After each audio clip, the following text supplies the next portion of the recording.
and I hope everything runs smoothly.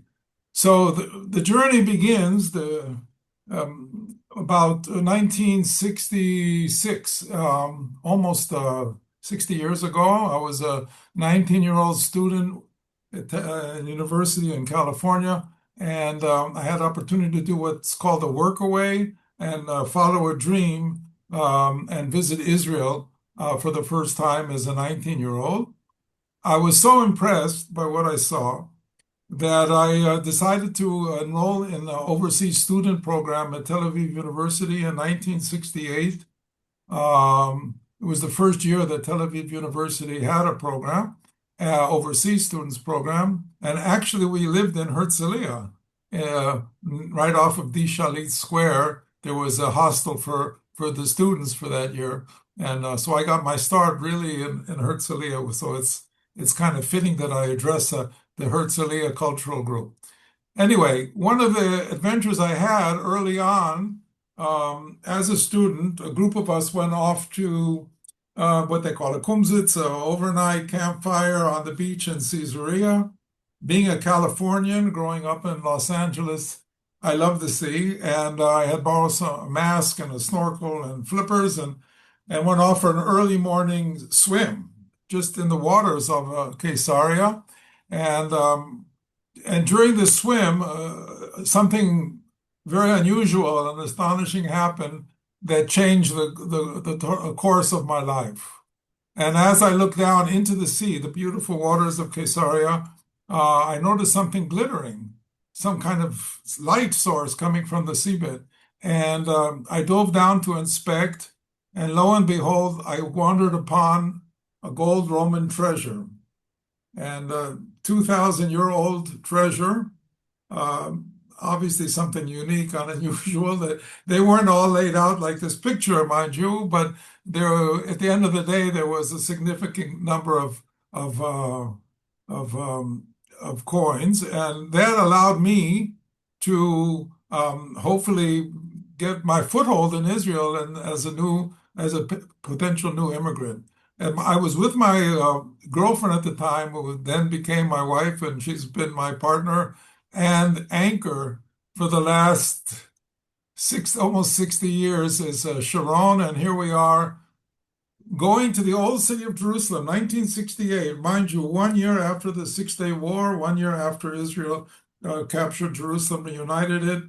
And there were many antiquities stores there, and we thought this might be the best place to figure out what's the story with these coins. Are they real? Are they not real? What is the value? So we went around, and it was quite an adventure for two kids. This is 1968. I'm already now 21. Sharon is 19. And we're wandering around this exotic old city looking to find out what to do with the coins. In the end, I eventually managed to sell some and followed my dream, which was to open up a scuba diving center and school in Israel, which was kind of a little cheeky of me, you might say. I barely spoke the language. And I found the spot finally after a year of negotiation with the municipality of Herzliya. I found a place on the beach, a couple of shacks, and hung up my sign. And you might know, those of you who live in the area know the scenery here. It might look somewhat familiar. Sydney Alley Beach, Herzliya. I put the diving club into these two shacks. They're no longer there, but some of you may know the steps that go down to the beach there, which I understand now is corroding, and it's quite dangerous to even go swimming there, unfortunately. So as soon as we opened up the school, we had to figure out what to do with the students, where to go, and obviously we needed to look for new dive sites. Now this is, mind you, 1970, 3 years after the Six-Day War, and we're going up and down the coastline looking for interesting and exciting places to dive. In the course of that time, we ended up going down to Gaza. You know Gaza, it's in the news, unfortunately, for other reasons. But this is actually myself launching my rubber boat on Gaza Beach, June 5th, 1972. June 5th, 1972 is exactly the fifth anniversary of the Six-Day War. That was a interesting time to go scuba diving in off of the Gaza beach. But we didn't know. We just cared about diving, and that was it. So I went into the water and actually looking for sponges because somebody had requested that. They said there might be some commercial sponges out in the deep water off the rocky reefs there. We didn't find any sponges, but we wandered upon something which is even more interesting and exciting. We saw down below a shipwreck, and it was unknown. Nobody knew about this shipwreck. It was just sitting on the seafloor around 25 meters deep.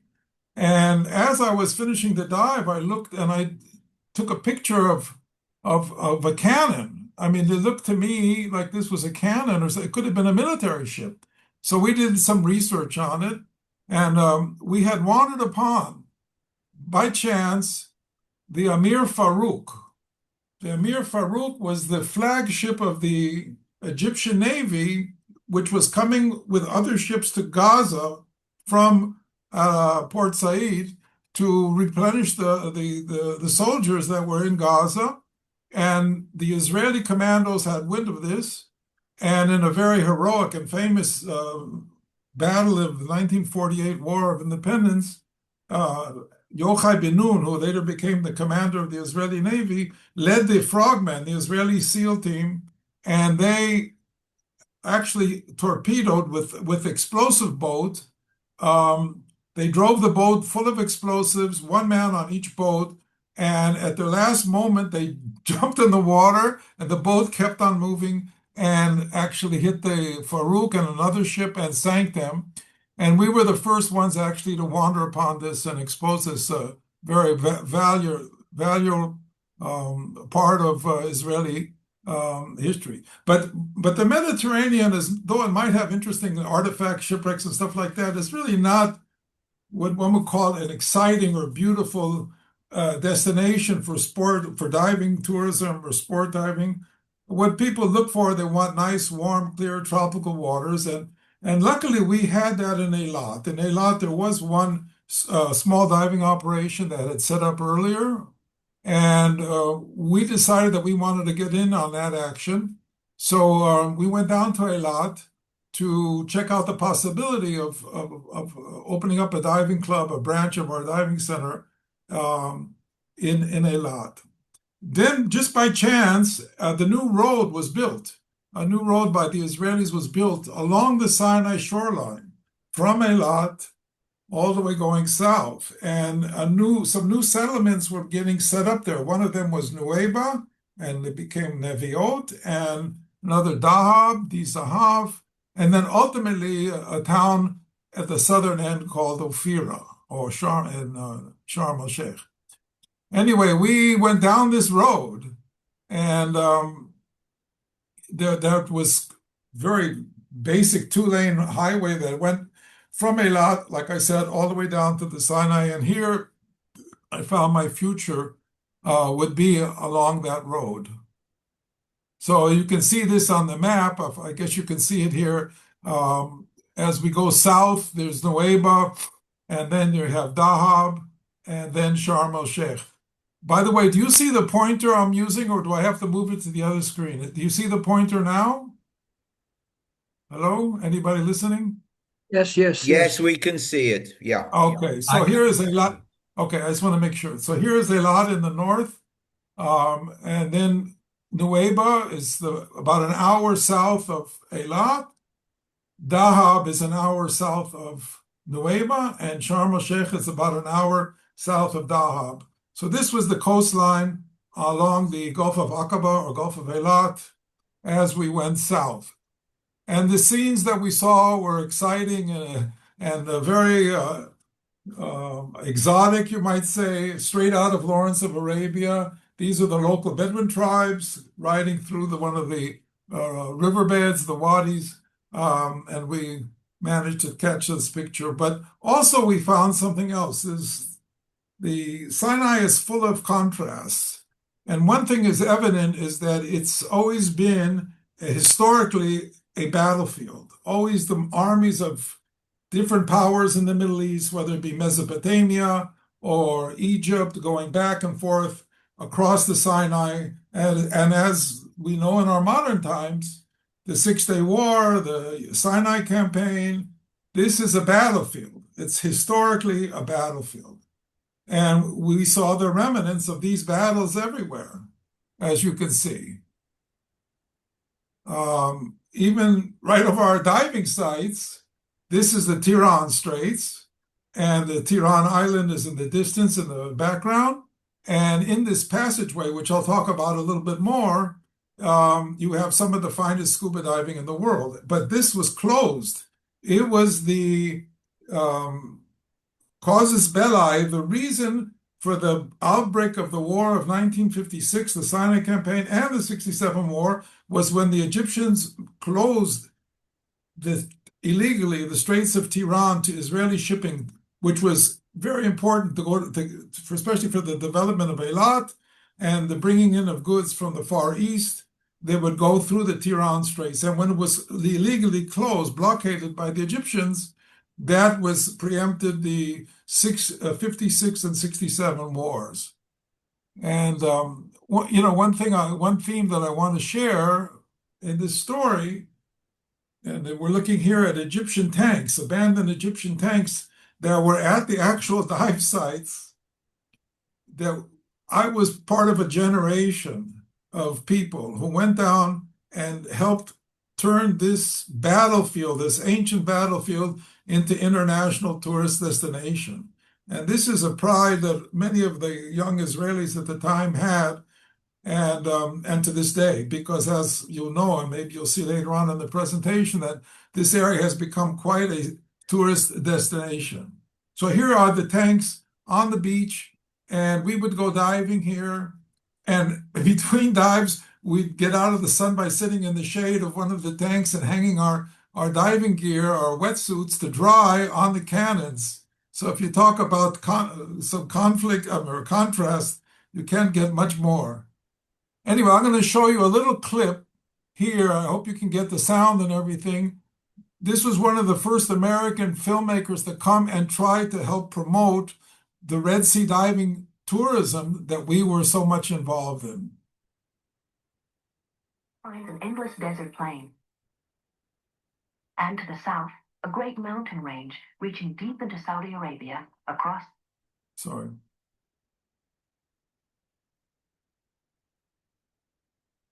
one second.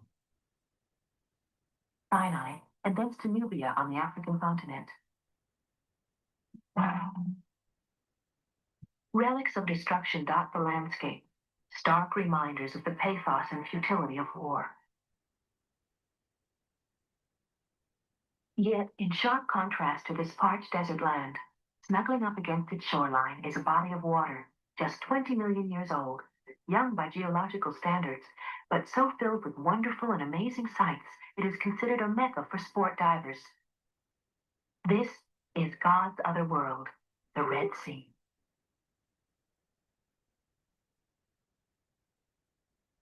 So the word was slowly getting out.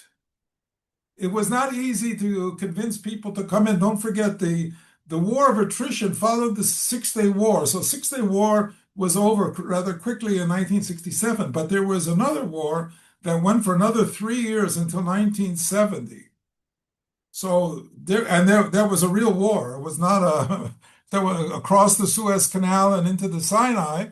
And we came and I started going in 1970. So it's really fresh after that war. We set up our first base in a place called Neviot or Nueva. Usually it's an oasis about 1 hour south of Eilat.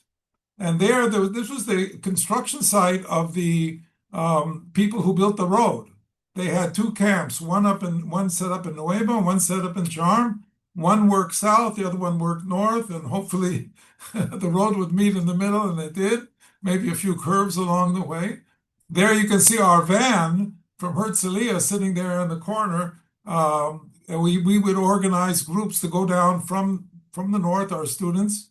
Actually, we opened the village on in 1972 Pesach. We did the Pesach Seder there at this village.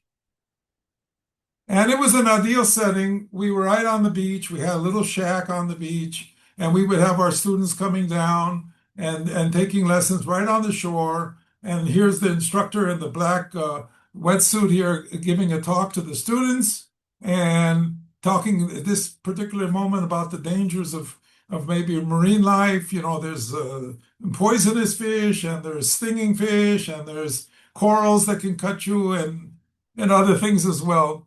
But the main point he was trying to say is the most important danger you're going to face today is not to get overrun by run over by a camel, which were there are plenty of them on the beach there as well. And it was a period of exploration. We were discovering every day new sites. Nobody knew. There was no books, no guidebooks or anything like that. So we had this van, and it says, interestingly enough, Moadon Slila Yam Tichoni, the Mediterranean Diving Center, which was the name of our operation in Herzliya at Sydney Alley Beach. And we would take a boat with us, and that's actually Sharon, my wife, who was an assistant instructor with us, helping us lead the groups as we went along the beach. And we explored every day new sites. This is the Coral Island just south of Eilat. This was our first American group that showed up.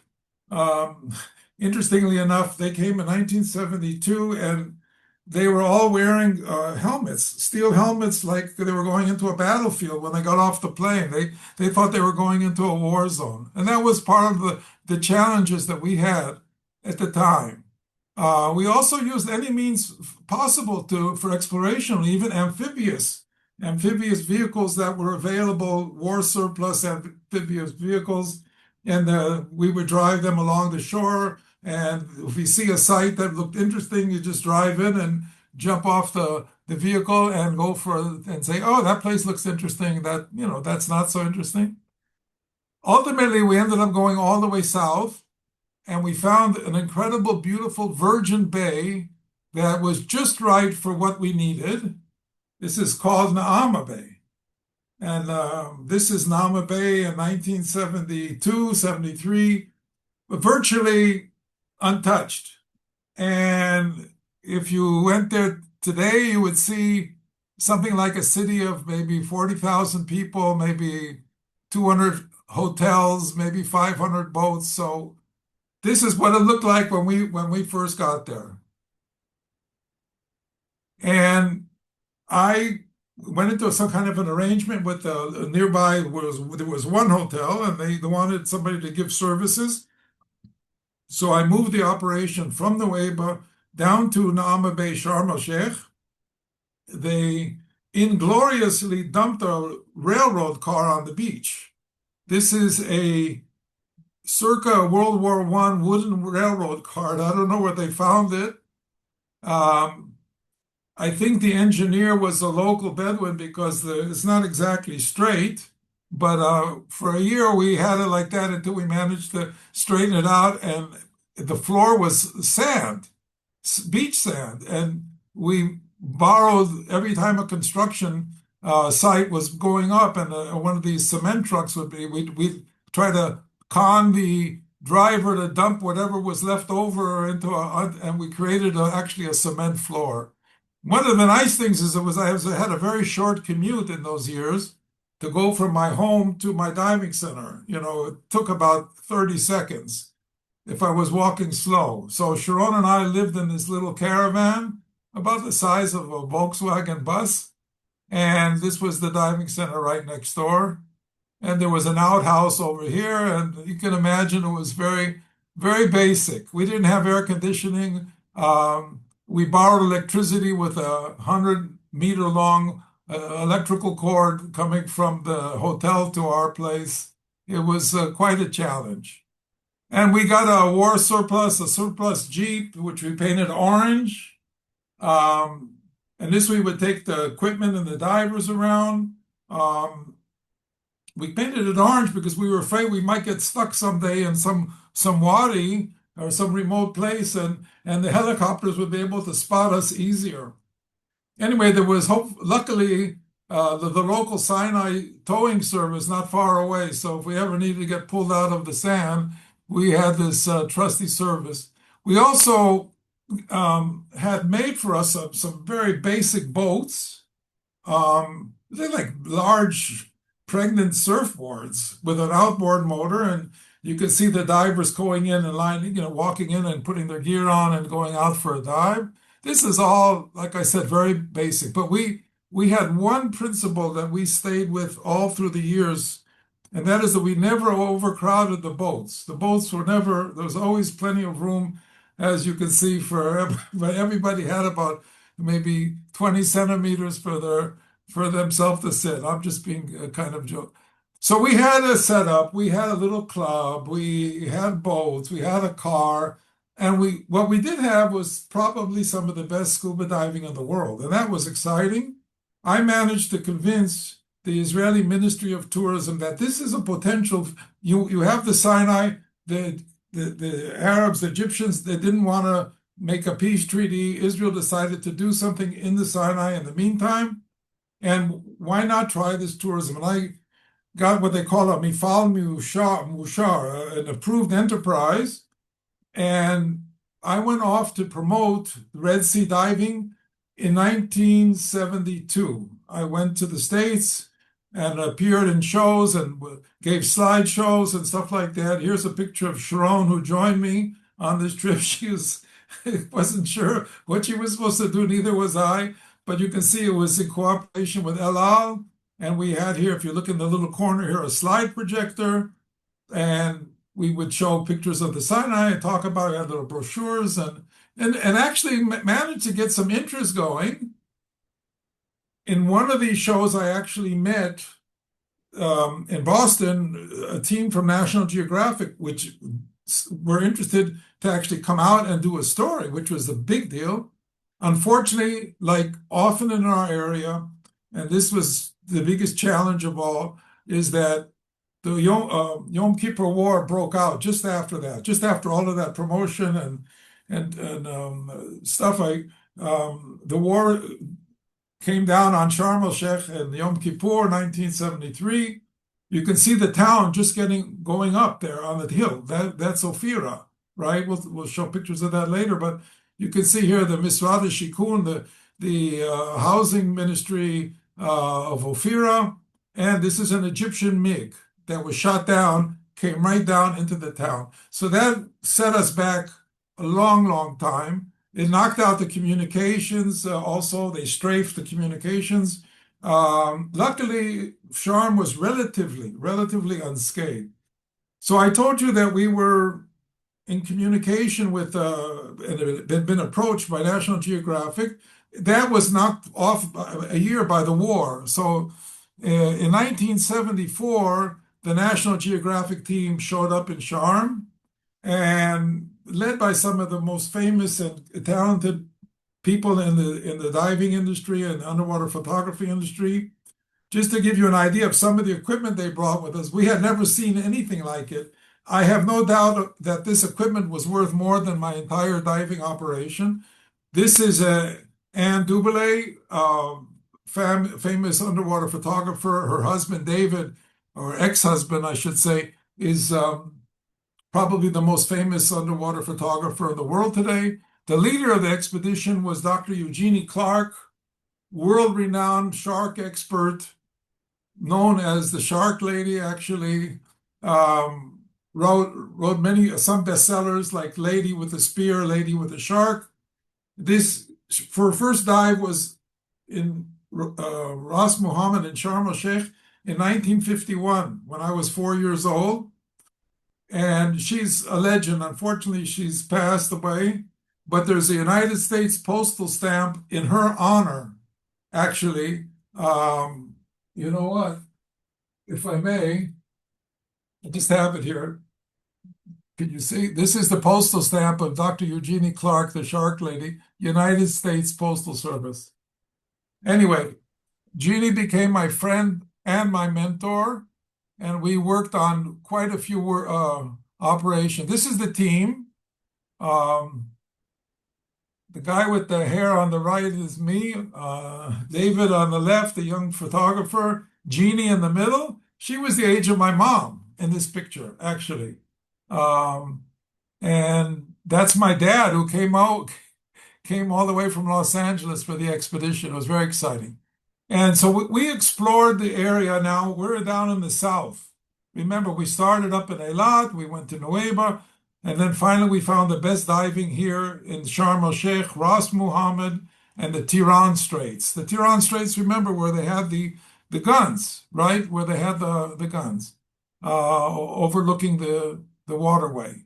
So this is an aerial that appeared in National Geographic of Ras Muhammad. Ras Muhammad is the very southern tip of the Sinai, and it is considered one of the very best diving spots in the entire world. As a matter of fact, in the article that was written by National Geographic, Jeannie wrote, "If I had only one place in the world to dive, I would choose Ras Muhammad." The Tiran Straits, as I mentioned, were the other main spot. There's Tiran Island, which incidentally belongs to Saudi Arabia. You can see it at the very tip here. That's Saudi Arabia mainland. And the island is just adjacent to it. What happened was that the Egyptians wanted to close the Tiran Straits. So they leased the island from the Saudis so they could say they control both sides of the straits and they can close it, which was wrong because it's an international waterway.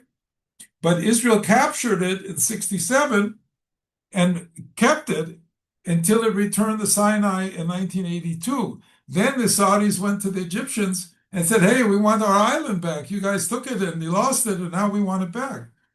So they now control once again the Tiran Island, and unfortunately they have big plans to make a bridge from Saudi Arabia onto the island, onto the reefs, onto the Sinai, and use it for pilgrimage traffic and whatever commercial traffic, and it will be devastating if it happens to the ecology. But just to give you an idea of what the beauty is, why are people coming all this way, paying all this money? This is a classic image, underwater image of a Red Sea coral reef. Clear water, very colorful, full of fish life. You can dive it 360 days a year, very few storms. And that's very attractive. Now, especially to the Europeans. It's a pretty big ticket from the Americans when they do come. But the main thing was Europe, especially in winter, is not such a friendly place. And a lot of the traffic that ended up coming to Sharm were initially, at least, were the Europeans, later the Americans, later the Asians. And one thing that they were all looking for, which not all, but many, were sharks. Because sharks, interestingly enough, to scuba divers is an attraction. But very rarely is any damage done or harm done to divers with a shark. Very rarely. You could count it on two hands, right? But we had an area that was really full of sharks at the time, and that was a big deal. And with diving with Jeannie, who was the world shark expert, we actually witnessed the first time ever the foreplay and beginning of mating of the sharks underwater in the habitat, which we captured on film. And you can see here, this shark is quite bitten up. This is a female. And the males, when they're lining up to decide who to mate with and stuff like that, they actually do like these love bites on the females. And we witnessed this. Anyway, with the sharks and the divers looking at sharks, shark fishermen wanted to start catching sharks because sharks have certain value. First of all, the meat they sell. People eat shark meat. The skin is used for like they use snake skin and stuff like that for maybe clothing and stuff like that. The Chinese and some cultures believe that the shark gives certain powers, as you will, and they use the shark for that. The teeth they use it for making little pendants.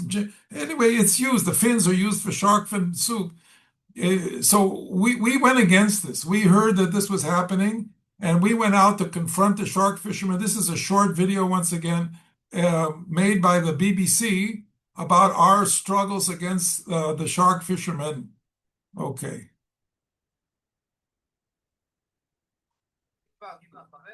We have got visitors. Who is it? Trouble. It's an old rival of Howard's called Big Alex. He's a shark fisherman. We've got people in the water. I've been here since morning. You're driving my sharks away.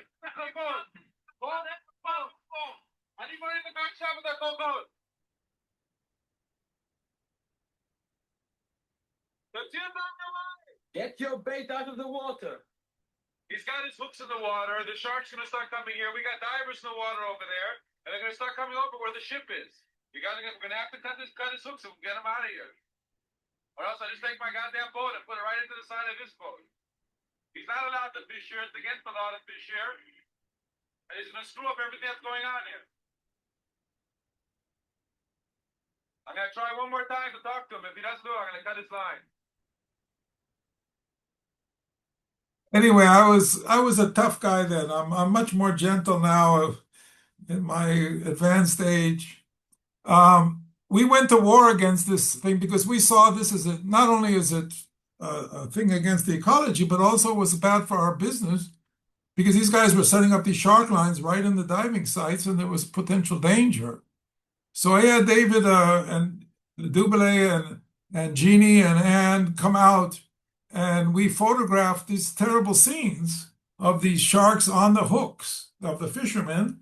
And we used these images to appeal to the Ministry of Tourism and the nature reserves. We were very ecologically minded at an early stage. We didn't see it in any conflict that we would protect the nature and also sell the nature, so to speak, to tourism. We were successful in this struggle, and the shark fishing businesses were shut down, and I'm very proud about that. Anyway, the work with National Geographic was very rewarding. In 1975, this story became the cover, September 1975, The Strange World of the Red Sea Reefs, and it featured my diving operation, which was like a huge thing. And after that, things started to change, and we get more and more interest coming into the area, more film crews and journalists writing about it. There's nothing better than for promotion than to have what they call editorial coverage, and we had plenty of that, and we thrived on it. And the truth of the matter is that I participated in, as group leader, 9 National Geographic stories, which is the most I think ever done in one area, at least in those years. And the first one being the one on the top left, and others about different parts. It's actually me there as a model because I was modeling for the photographer. As you can see here, and this was a promo cover for National Geographic. And a little kind of interesting side story, if I will. This is kind of a dramatic image David took of me. Unbeknownst to me, at that time in the mid-70s, there was a thing called the Voyager probe into galactic space. It was something that had never been done before. They sent a rocket not into outer space, beyond, into the galaxy, and it was called the Voyager. And for the Voyager, they had an they wanted to make a time capsule. So if this thing ever landed anywhere and some alien being would open it up, there would be a time capsule. They had a gold-plated disc of images of life in the 1970s. And Carl Sagan, the astronomer, astrophysicist who wrote the book about the Voyager, he was a scuba diver, and he said, I want one person of man underwater in the 1970s. And there was an international competition. And unbeknownst to me, David submitted this image of me into this thing. And lo and behold, it was chosen as the image in a book called Murmur of Earth by Carl Sagan, you can see here, which showed all of the images, of that were taken, put into this, and you can see here, the middle image here, that's me. So I'm out there. What I'm trying to say is I'm out there in the galaxies, and it's still going. It's still sending back messages. If you go into the NASA website, they report about the Voyager. It's quite an incredible achievement. It's 50 some odd years in galactic space. Anyway, getting back to Earth, other adventures were waiting for me. This time in the heritage and roots of our own people, Mount Sinai. This is the base of Mount Sinai, St. Catherine's Monastery today. And we got a call. They were looking for a scuba diver because they had a well, an ancient well that because of a storm and a flood, and it was knocked out the pump, and they needed a diver to go down and cut the lines and free the pump so it could be pulled out. And I looked around left and right, and there weren't any divers. So on my daughter's first birthday, I and Sharon and the baby Ayelet, we drove up to St. Catherine's, and I dove into this ancient well, which is something straight out of a movie, if you can believe it. And here I am getting ready to go into this hole in the earth. And the next thing I know, I'm tied to a rope, and the local Bedouin elevator is letting me down into this hole. It was pretty scary, I must say. And I was questioning my judgment by this point, especially when I looked up and I saw the heads of the Bedouin looking down at me. It's like, what is this guy doing down there? Anyway, there was a whole story. I talk about it at length in my memoir, in my book. But I got tangled up in the wires and in the lines, and I almost ended up finishing my Red Sea diving career in St. Catherine's Monastery well. Luckily there was a great technical support team. They were there to help me, to get me out of there, or else I may have just ended up in the skull room of the monastery, where previous inhabitants of the monastery are ceremoniously put on a pile there. These are all previous monks and stuff from the monastery at St. Catherine's. Anyway, things were moving along nicely, and I brought in a few partners and got some investment and built a very modern diving center instead of the train car diving center that I had. The train car is off to the right here in the middle where the arrow is. And this is the new diving center with a beautiful patio overlooking the bay. We had a restaurant, an office, classroom, rental facilities, bathroom, shower. I mean, it was perfect. And we even had a place to bring our boats up when they needed to repair. Here we are working on the fiberglassing the bottom of one of the boats. There was one hotel at the time, the Marina Charm Hotel. And obviously we worked with them closely, catering to their guests. And we got fancy with some nice graphics. We had already opened up a new diving center in Eilat. So we actually had one in Sharm and one in Eilat, plus the ones in the Mediterranean. And this was our poster made by a brilliant Israeli graphic artist named Shlomo Cohen. Anyway, there's a fascination about shipwrecks in diving. There was a movie called The Deep that came out in 1977, and it was with Jacqueline Bisset, and it was a very big, popular, beautiful movie, and it stimulated a lot of interest in scuba diving wrecks. But most of the wrecks we had were sitting on the reef. They went up and they landed and they got stranded. And as you can see here, there's two wrecks. There's one that went aground at something like in the late 1920s. And while we were still there, this Lulia came aground in the Tiran Straits, which was a treacherous or a difficult navigation place. And in one of the reefs there, it went aground as well. But we needed wrecks under the water to compete with the other destinations, Caribbean, Australia, in the Pacific, that had wrecks that people were diving on. So I consulted with some of the fishermen, the local Bedouins. Suleiman was a Bedouin tracker and fisherman. And I said, you know any wrecks out there? Have you seen him? And he said, look, I believe out in the Suez, around the corner from Ras Muhammad, I believe there is maybe a wreck because there's a lot of fish there, and we see, looking down in the clear day, we see a dark shadow. Why don't you go and check this place out? So this is an aerial picture of Ras Muhammad, the southern tip of the Sinai. Sharm el-Sheikh is here in this direction. This is a beautiful bay of Marsa Baraka. And the instruction was to go along around the corner of Ras Muhammad into the Suez. Now, this is the Suez Gulf now, the Gulf of Suez. This here is the Red Sea, and they all lead into the Red Sea proper farther south. But if you go in the direction of the sun, you'll find a reef, and maybe there's a wreck. And I said, well, how far is it? Where do I go? How do I know? No GPS, didn't have a map.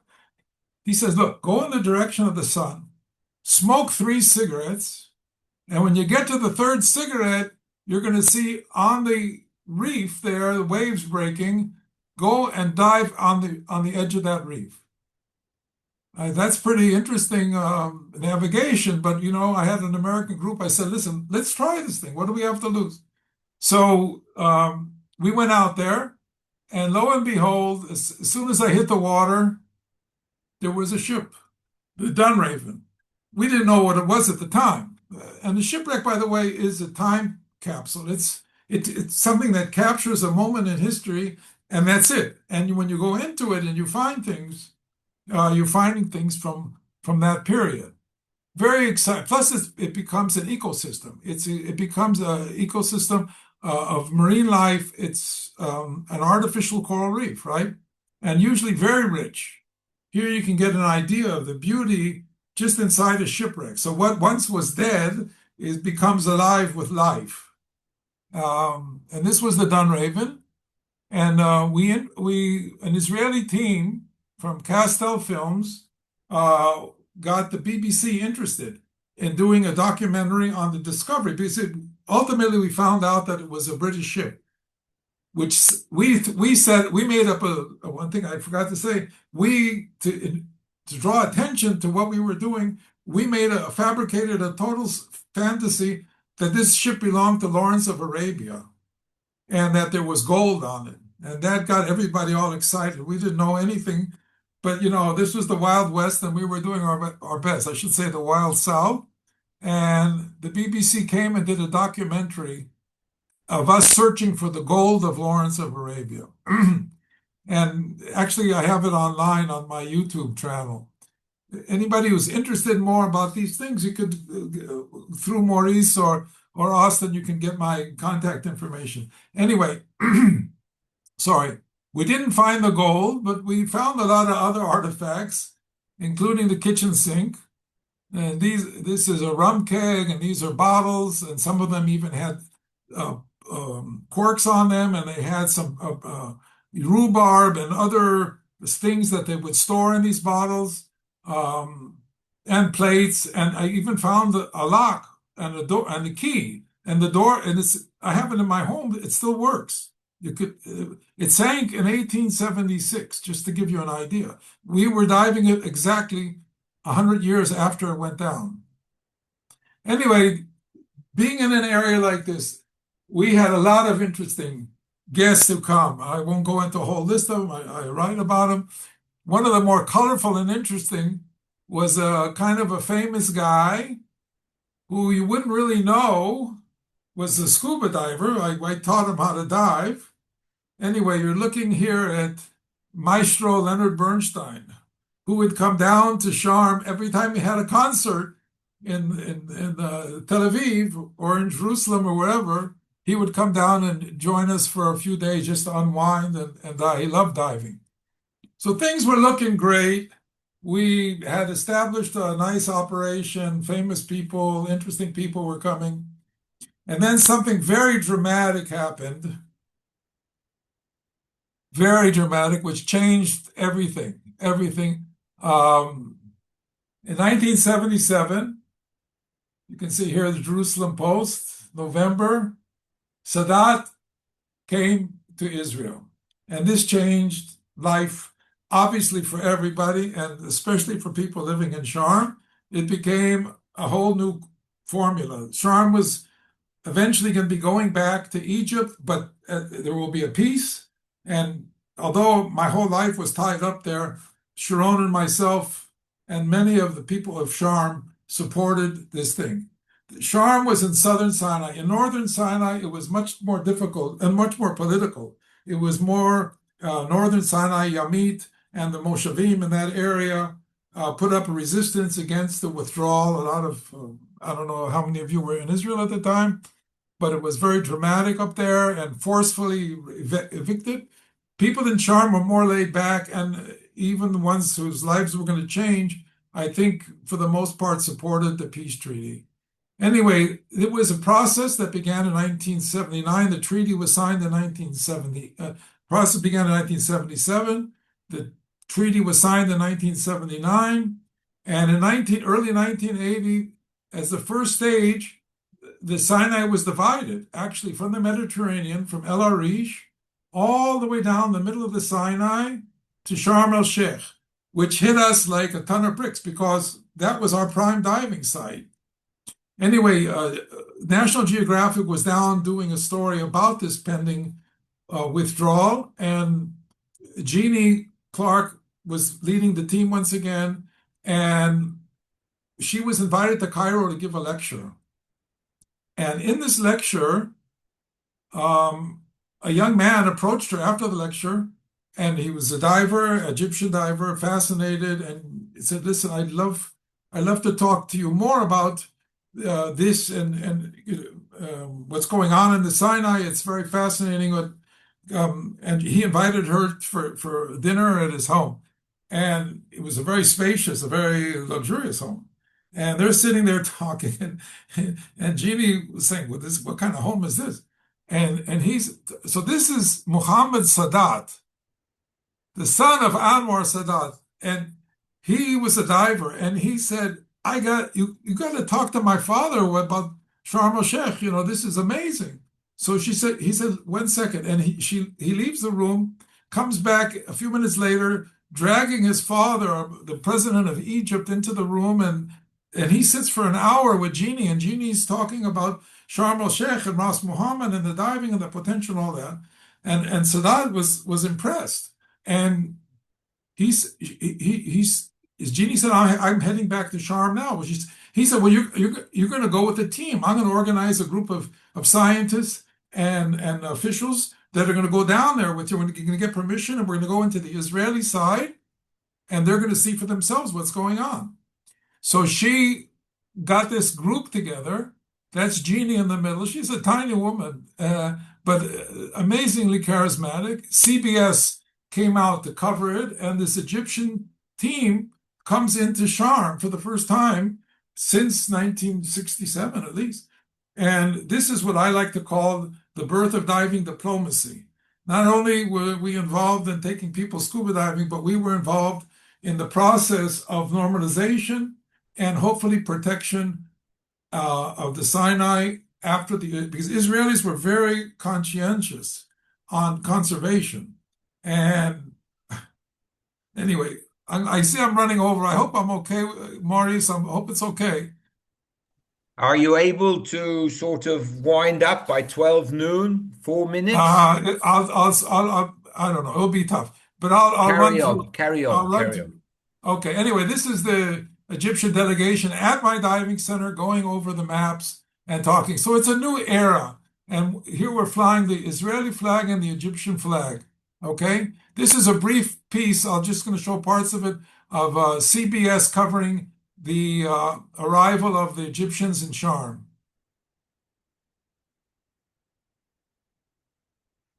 Places in the world you can slap an air bottle on your back, go down 30 feet or so, and watch the sharks go by.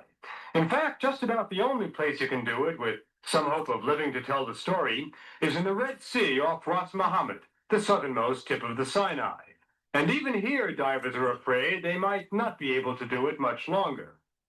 The sharks living off the coral reefs here are among the most accessible in the world to scientists, to photographers, to intrepid divers. Up until now, at least, they've been very friendly. But this whole area, all of the Sinai, is in the midst of a political transition right now, and believe it or not, the sharks are caught up in it. For the last 12 years, the sharks have been swimming in Israeli waters. They're about to become Egyptian. Anwar Sadat is gradually regaining control of the entire desert and its territorial waters. Israel is giving up what it conquered by force and what it learned to love and protect.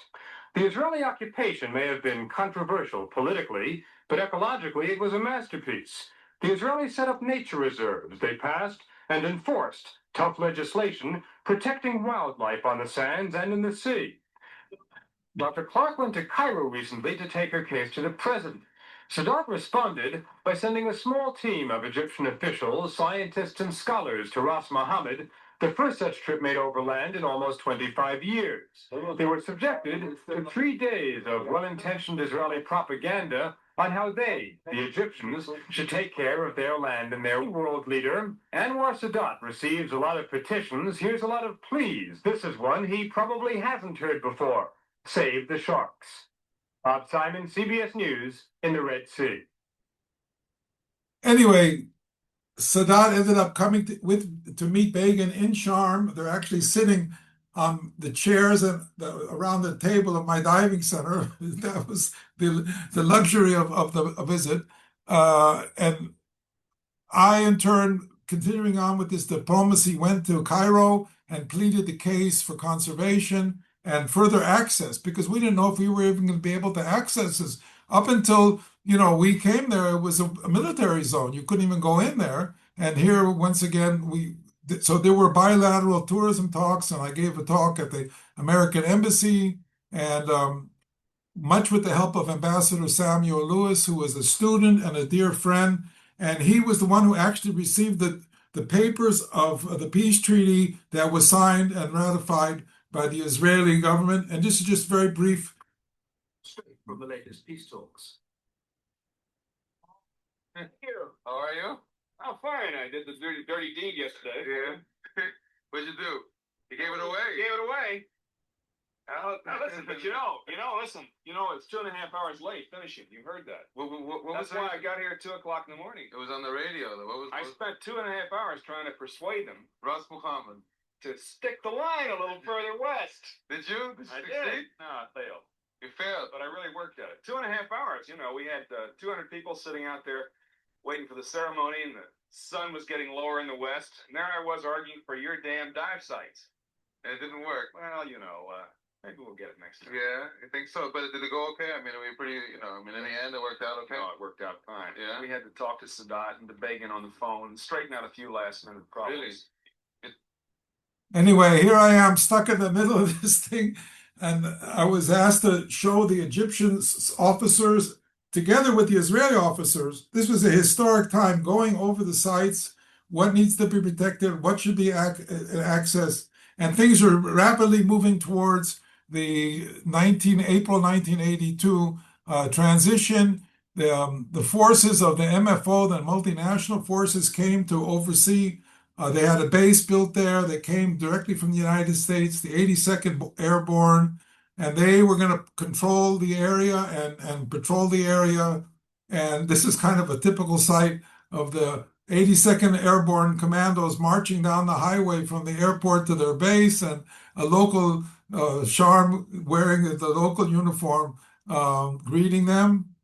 Anyway, National Geographic ran a major story about the withdrawal, featuring my diving center in 1982. This is a family shot of me and snorkeling with the kids. Very, very positive stuff. That was Ophira. That's where we lived. Beautiful setting. And I'm just going to wind this up very shortly. This is the lowering of the flag, the last day in Ophira, in the town of Sharm el-Sheikh, where we lived. And it was moving day. We wrapped up all our bags. We moved up to the north here. We live in a beautiful village called Khofit.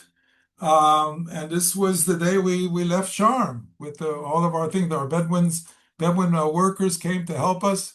somehow we had a feeling of deja vu that we, the Jewish people, had been here before. I don't want to get biblical, but this is how I felt. And anyway, I continued on. I'm not going to go on to that now, but I continued on. I got permission to continue operation because of the work I had done and with the contacts I had, because I had an American passport, and um, I I got permission to operate in the Sinai for another 15 years. I worked in the Sinai. I started a new company, and we went down, all along the Red Sea. Anyway, I think this is a good place to wind it up. There's a few more things, but I think the essence of the story is here. And I guess I'll hand this back to you, Morris, and I'll turn off my